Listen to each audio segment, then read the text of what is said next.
Howdy ho everybody, my name is Jay, and in this episode I'll be reviewing the new remake of the Stephen King novel, Carrie. There's one thing no one seems to understand. She wasn't some monster. She was just a girl.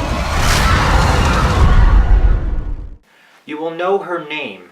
That's the tagline for the new Carrie movie. But the problem is, most of us already know her name.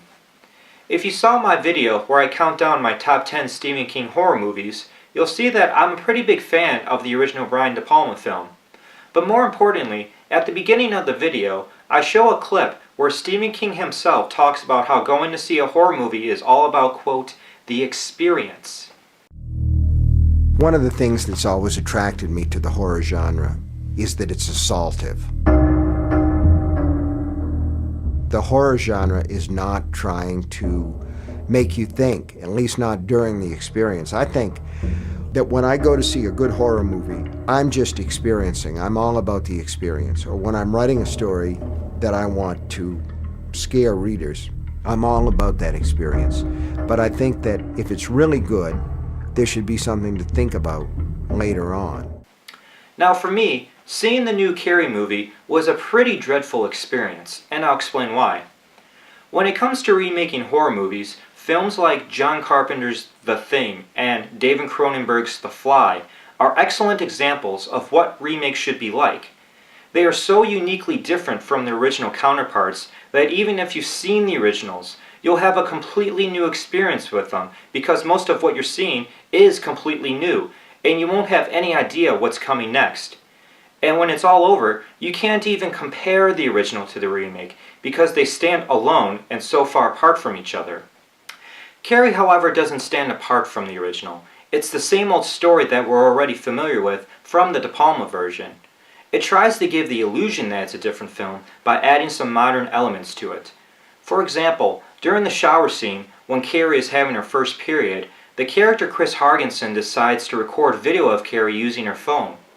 Sure, it's something new, and it's a modern, effective way to completely humiliate someone, but it doesn't change anything. It's still the same shower scene that doesn't change the core of the characters or the story that evolves. And that's how it is through the entire movie.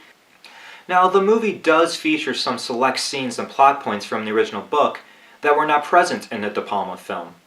Like the character Sue Snell being pregnant and Chris's dad coming into the school and threatening the principal. But these scenes and plot points stick out like a sore thumb. They seem forced and very unnecessary for the most part, at least for me. So as a result, I was left completely unengaged and bored witnessing a movie I've seen before. And since it's so much like the original, all I could do is sit there and analyze how inferior this version was. Performance-wise, Sissy Spacek as Carrie and Piper Laurie as the mother in the original had Oscar-nominated performances for Best Actress and Best Supporting Actress, and rightfully so. Laurie is absolutely terrifying, especially at the end of the film, with a strong commanding presence on the screen, and Spacek pulls off the whole shy routine while making us feel sad and sorry for her. Now in the remake, Carrie and Margaret are played by Chloë Grace Moretz and Julianne Moore. They do an okay job bringing their own angle into the portrayals. Chloë Moretz, I felt, played the typical cliché shy girl in a way that was nothing special, but did bring a little more strength into Carrie as the movie went on. Julianne Moore wasn't flat out terrifying as the mother, but took a more low-key but creepy approach at times.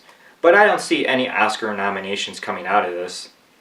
And in regards to the support cast, it's no contest. The original flat out blows the remake away.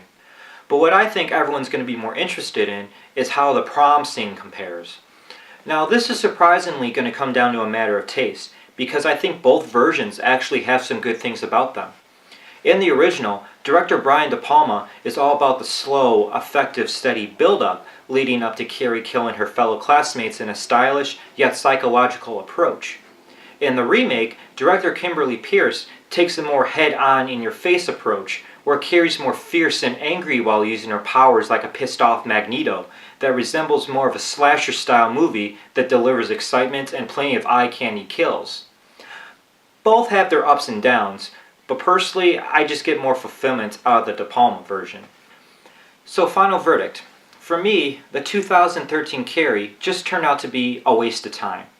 If I want to watch something that's like the original, I'm just going to watch the original. It's just pointless rehashing something that's almost identical at its core.